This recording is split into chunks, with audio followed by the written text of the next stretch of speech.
So today we are here at Sammamish with another generator installation.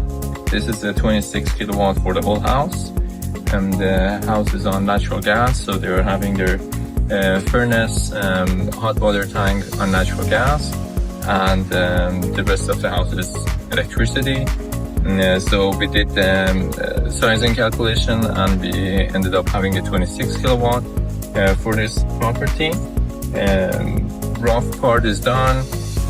Meter was pulled out, electrical connection for the transfer switch is done, inspection is passed, and we are waiting for the PLC to show up and reconnect the power.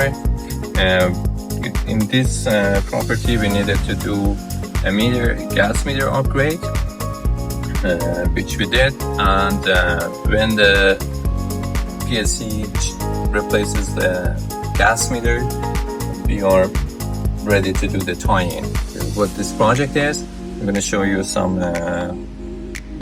photos from different angles of this project.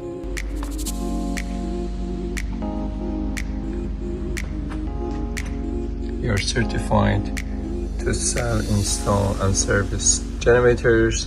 We're local, trusted, and we are ready when needed. Authorized dealer of Generac.